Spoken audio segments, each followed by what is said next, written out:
Alright. Hello, hello. Izanagi here. I think everything is going. Okay, it's recording. Nice. Alright, so it's been a while since I've done one of these videos. Today I felt the urge to talk about Persona 5 Royal. Since I have been playing Persona 5 again. This is now my third playthrough. I've been playing it with on my Steam Deck with JP voices. I gotta add the JP voices are really freaking good, man. Like, they're really good. Like, I wouldn't expect them to be bad, but they actually are like high quality, just as good as the English dub, I would say. I mean, obviously it depends on your preference, but I would say both are solid. Fun fact, I don't know, Shido is voiced by Shar Aznavour in the JP version. That's crazy. I mean, it's the perfect villain, right? The perfect villain voice. Anyways, today I want to do a video where I talk about a specific character in Persona 5 Royal. And just disclaimer before we start, there will be heavy spoilers, because I'm going to go into deep endgame Persona 5 Royal third semester spoilers territory. So just FYI before we begin. Now, my favourite character, and this is quite a I would say in the fandom this character is quite loved, but also at the same time quite hated. He's kind of like a Marmite character of sorts, which obviously you can clearly see from my recording. It is none other than Sketchy Akechi Pancake-kun. He's right here, as you can see. I mean, I completely forgot I'm doing a video on this, so it's like, it's not even a surprise. Oh, which character is he talking about? Surely it's not Akechi who's right in front of you, right?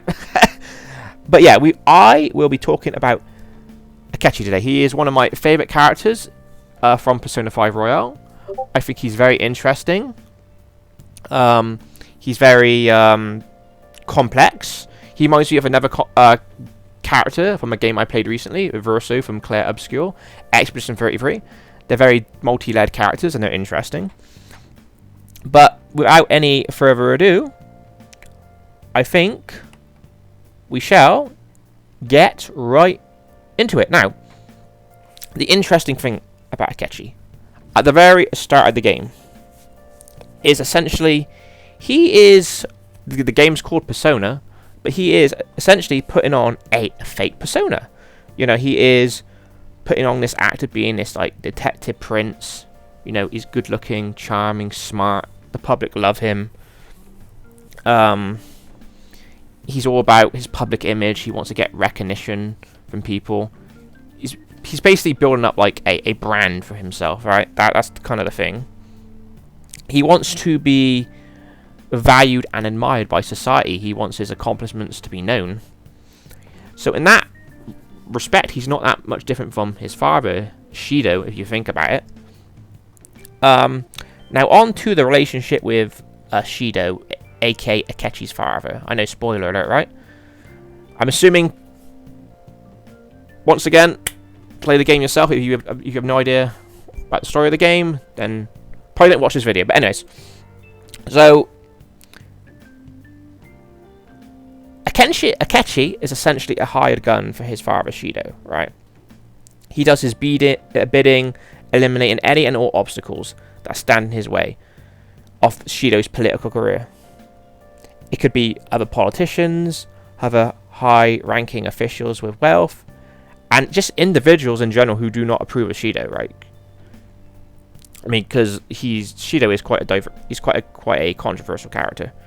Even scientists such as, you know, Owakaba, Futaba's mother, who was involved in the cognitive world and the science behind it, even she got targeted by Shido and eliminated by Akechi, you know, invading her palace and triggering a mental shutdown. Which, you know, poor Futaba. Rest in peace. It's never good, you know, losing a parent like that. It's terrible. Now,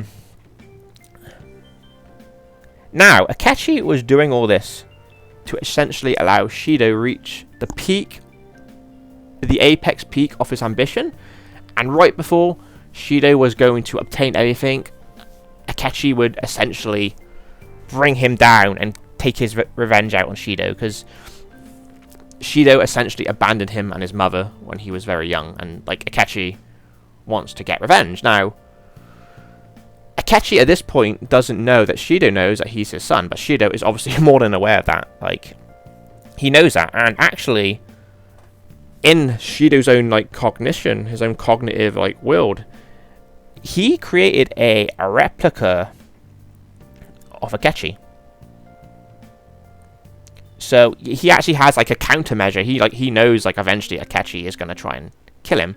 So Shido created his own cognitive version of Akechi. It's kind of like the Spider-Man meme. Like, it's like, no, you know, when Spider-Man's pointing at the other Spider-Man. So Shido could use this against the real Akechi and to like kill him, right? Now, even if, let's just say like Akechi, you know, defeats the cognitive clone, Shido created his own palace, Akechi still has to compete with Shido. And as you know, it took Joker and all the other Phantom Thieves to bring Shido down. Shido was no pushover. He had like multiple forms. He had the fucking form, you know, where he's like gets all roided, and then once you beat his roided form, he goes even extra quadruple roided, and he turns freaking red like a giant ass tomato, right?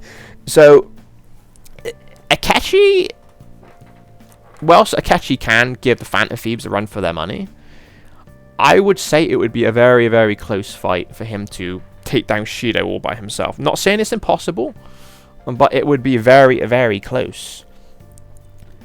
Since obviously Akechi doesn't have that that benefit of having allies to rely on.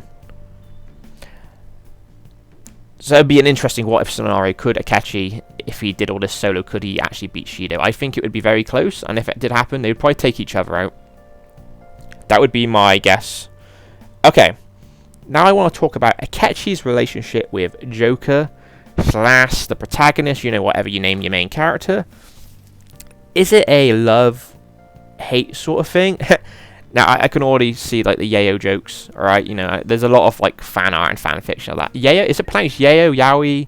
Yayo, isn't Yayo, like, slang for cocaine? Like, in the 80s? I think it's Yowie. I think you pronounce it fucking Yowie. I'm pretty sure. Maybe, possibly, I don't know. Anyways, Akechi respects and admires Joker's natural talents, but he also hates him for it at the same time. Why is this?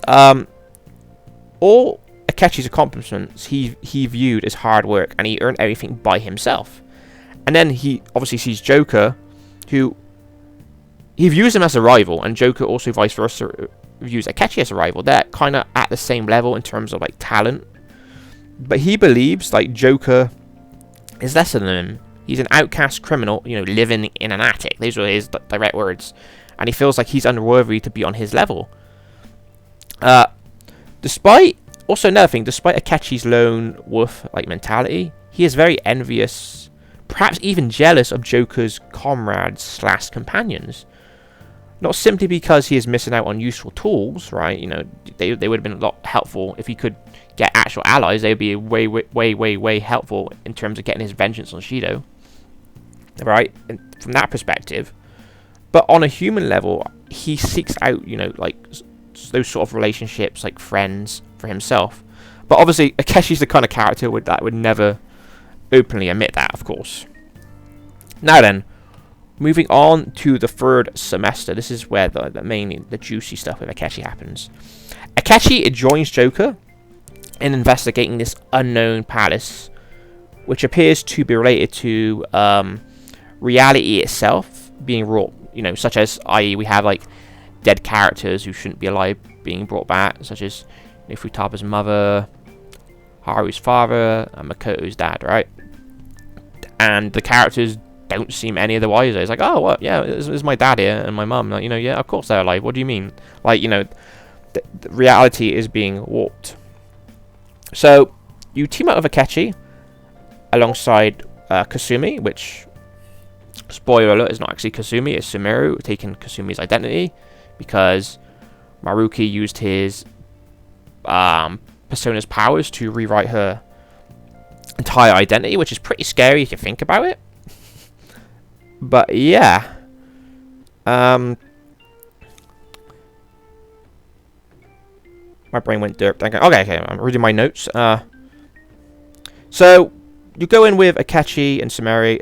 At this point, Akechi has no reason to basically put on the fake Detective Prince, happy-go-lucky guy persona, right? Friendly guy persona. He is dressed in his, like, you know, crazy attire. He's out for blood.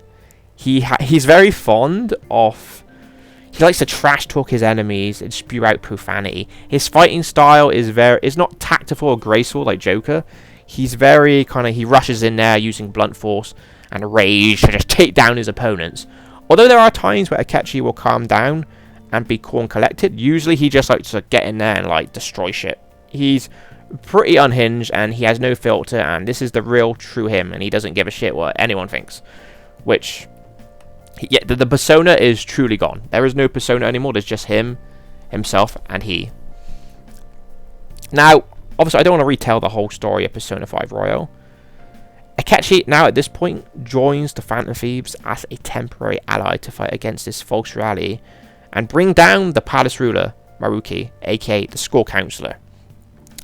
Akechi's relationship with the Phantom Thieves is one of reluctance, but also a mutual benefit.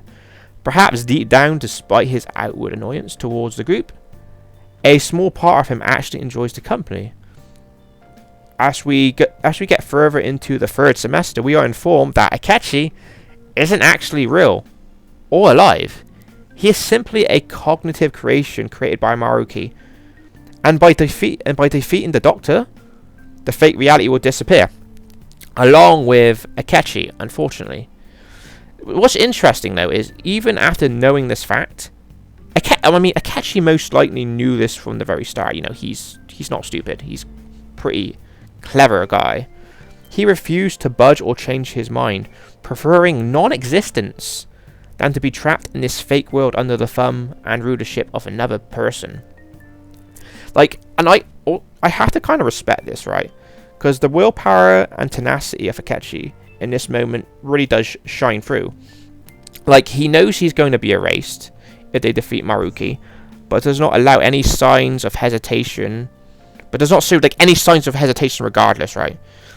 If you think about it, he would actually be more beneficial for him to ally himself with Maruki, because he could, you know, still keep his existence going, right? And, you know, it would be, like, self-preservation. But Akeshi's just like, screw it. I'd rather die than be ruled over by someone else. I want to live life on my own terms. Like, he would never accept a deal of being someone else's puppet, right? And honestly, Akechi gets a lot of respect from me from that. That's just, you know, he doesn't give a shit. Now, okay, the TLDR. This is the ending of the game. So, the big cliffhanger is, does Akechi survive or does he die at the end of P5 Royale? So, we're on the train. We see a reflection of Akechi in the mirror. Now, is this just, you know, Joker's willful wishing that he wants Akechi to be alive so much that he's, like, seeing things? Or did Akechi, in fact, actually survive some way? Like a miracle, right? Now, this is I like this cliffhanger because it does open up a lot of fan discussion. Or, is Akechi alive? Is he dead? What have you? And that's pretty much it. I really enjoy Akechi's character because he's multi-layered and very fascinating. Like I said before previously, he's a very kind of like a Marmite-ish character. Yeah, either the fandom, people in the fandom really love him, and there's other people in the fandom who really hate him. Like, obviously, Akechi isn't like...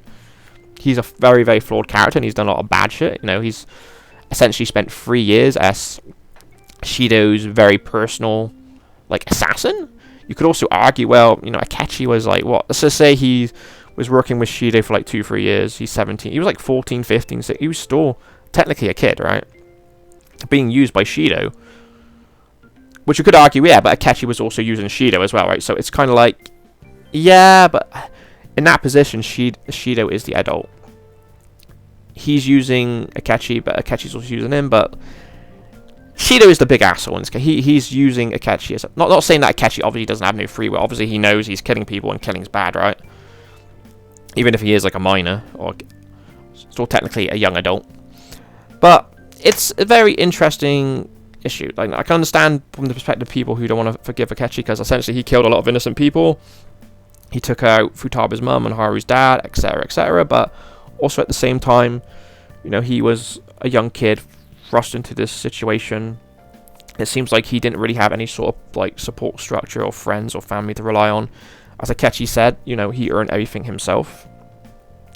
So he probably has like a very dog-eat-dog world view and perspective of the world. So it's very interesting in that regard. Okay, so but anyway, these are just my thoughts and opinions on Akechi.